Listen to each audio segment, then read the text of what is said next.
PokeClass is sponsored by Collector's Cash, your #1 online store for all you need for the Pokemon trading card game. They always have the cards you need at great prices, even the ones that are hard to find anywhere else. Make sure you check them out for all your singles, packs, boxes, accessories, and cards from other games at www.collectorscash.com.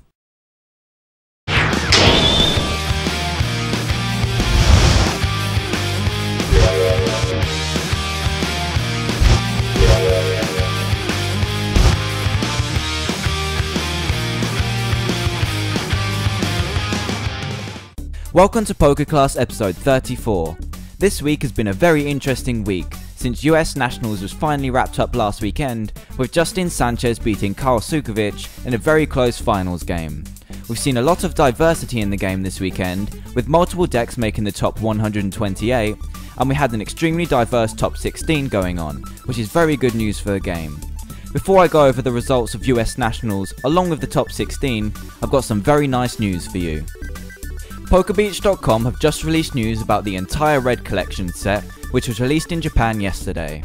A lot of the decent cards have been talked about already, including Eviolite, Rocky Helmet, N, and Victini, just to name a few. Meowth is going to feature as the secret rare, along with 5 full art cards to go with that. The most exciting news is that for the first time, we're going to have a full art supporter in the form of N. This card really does look great, and I'm sure they'll be in high demand when it finally gets released over here. We aren't sure how many of these cards we're going to get in the next 2 black and white sets, but hopefully this is one of them. The next 2 sets are sure to shake up the game a fair bit, making it a very interesting format by the time we get to cities later on in the season. Our newest set, Emerging Powers, is getting fairly close now, and we should have information of what's definitely in the set in the next few weeks. That's all I have for you in terms of news this week, so let's get on to the main part of the episode.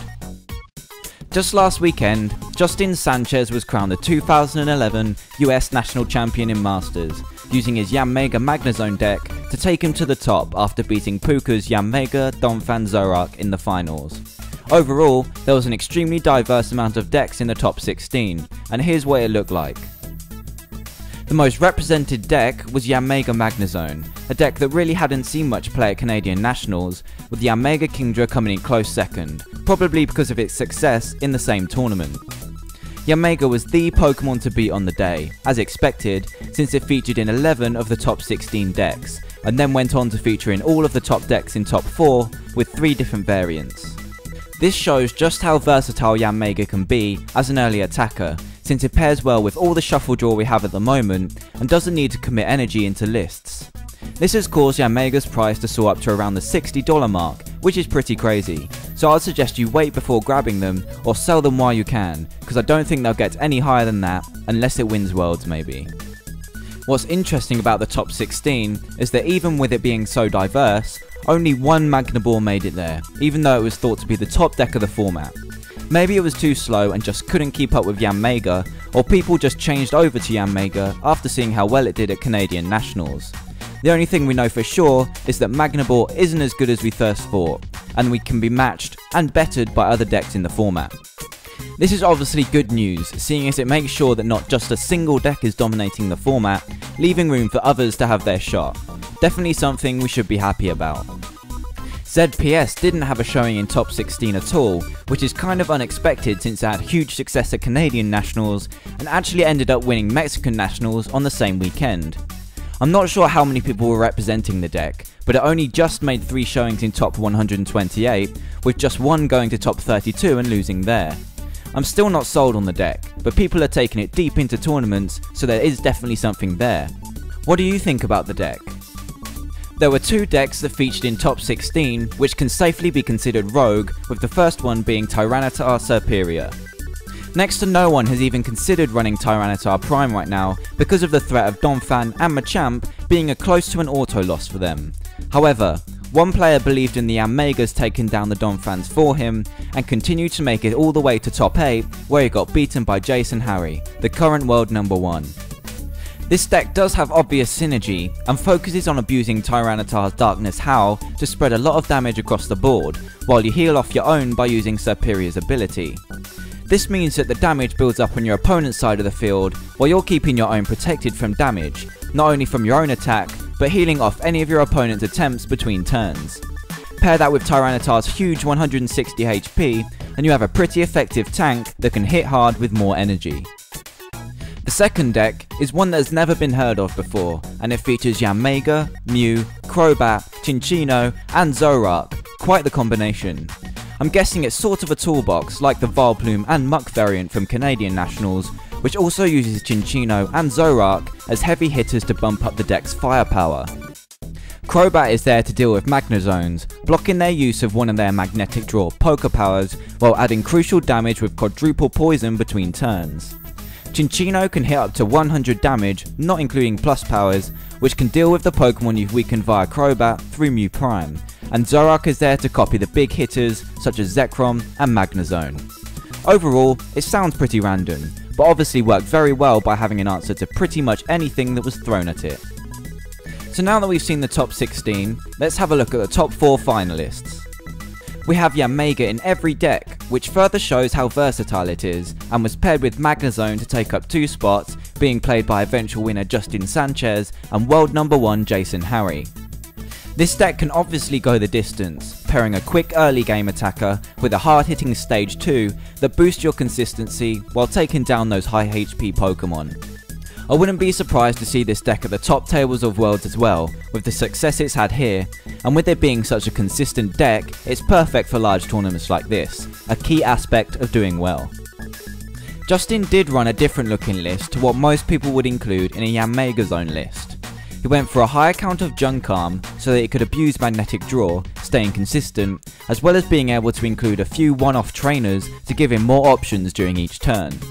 This means he could utilise cards such as Super Scoop Up, Plus Power and Pokemon Circulator without having them run in high numbers, a very smart decision since you can always draw more afterwards with Magnezone.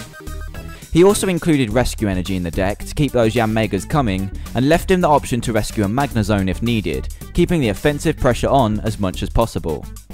A final inclusion was Pachirisu from Call of Legends, which acted as a form of energy acceleration for powering up an extra 100 damage on Lost Burn with the single use of self-generation.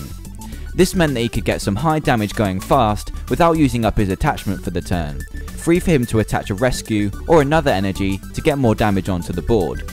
This was an incredibly smart play and makes it much easier to KO those troublesome high HP Pokemon such as Donphan, Zekrom and Reshiram. Overall, his list was very individual and made for a great day for him, resulting in the victory at the end of the weekend. Kyle Sukovic, also known as Puka, went for a speed stage 1 deck featuring Donphan, Zoroark and Yanmega, which could get attacking for high damage quickly, not failing to get out an attacker on turn 2. This deck focuses on quick starts and applying the offensive pressure early on with either Donphan or Yanmega, while constantly judging the opponent's setup. Zoroark was in there to copy any big hitters, and he also teched in Bouffalant to get some nice revenge KOs or draw a nice 90 damage for a single double colourless. I think this was a great deck choice for Nationals. Unlike Justin's deck, Puka's was focused on getting out those attackers as soon as possible every game, with only a small amount of space for personal techs. Keeping the consistency with no Pokemon help made sure that he could pull out his strategy game after game and make it as far as he did for the 3rd year in a row. From what's been said on various sites, the final game between these two came down to a wire, with them tied on 1 prize each and having to flip for Tyrogue's sleep, and whoever woke up first would be crowned US National Champion. This situation is crazy in itself, but what I wanted to find out from you guys is how crucial do you think flips are in the current format? Are players starting first getting unfair bias, or is there enough room for skill to prevail after losing the flip? Let me know in the comments below and start a good discussion.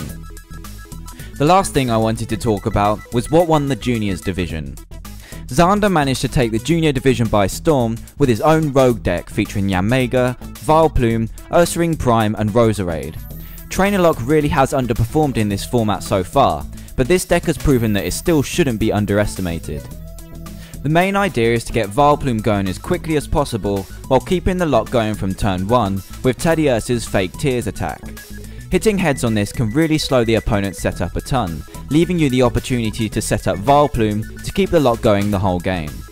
When Teddiursa is done locking and you have Vileplume sitting on the bench, you can freely evolve him up to his more aggressive stage 1, Ursaring, and start hitting for some high damage, further destroying your opponent's setup. Sure, it takes a damage counter on Ursaring to boost his attack power, but that's where the inclusion of Rainbow Energy and Roserade comes in. Rainbow Energy puts a single damage counter onto any Pokemon it's attached to, and also makes full use of Roserade's energy signal Poke Power, forcing both confusion and poison onto your opponent's active, while they're stuck with no trainers to escape. This deck was obviously very well thought out, and all the Pokemon and energy work incredibly well together. Xander's dad even took the exact same list to the top 32 of Masters, further justifying it as a successful rogue build. This format leaves room for decks like these to go far, since the field is more diverse and there are crazy ideas waiting to be discovered that can work really well. Congrats to all the winners this weekend, and I can't wait to see how Worlds turns out. Overall, this was a very interesting weekend of Pokemon, with some great decks emerging into the meta. So what does this mean for Worlds? Well, Yanmega will be played in high numbers, without a doubt, so make sure you prepare for them, and since people are expecting Yanmega, you should definitely prepare yourself for any Reshiram and Zekrom variants out there. Both Reshiram and Zekrom can deal with Yanmega fairly well, so make sure you get some practice against those whatever you're playing, since I'd expect them to make a decent appearance. Other than that, prepare for anything. Worlds is the biggest tournament of the year, and with new decks popping up all over the place, I wouldn't be surprised if we find a couple more when it comes down to it. That's all I have for you this week, so thanks for watching this episode of PokeClass, make sure you subscribe, and I'll see you next week. Just before I go, I want to talk to you about a new feature I'm adding to my website called PokeClass Extra. This portion of the site is going to have interviews with top players, more strategy, a store where you can buy rare and playable cards, and exclusive videos that can only be found on my website. I'm getting some really nice content prepared for it at the moment, and currently have exclusive interviews with both Justin Sanchez and Puka to kickstart the project.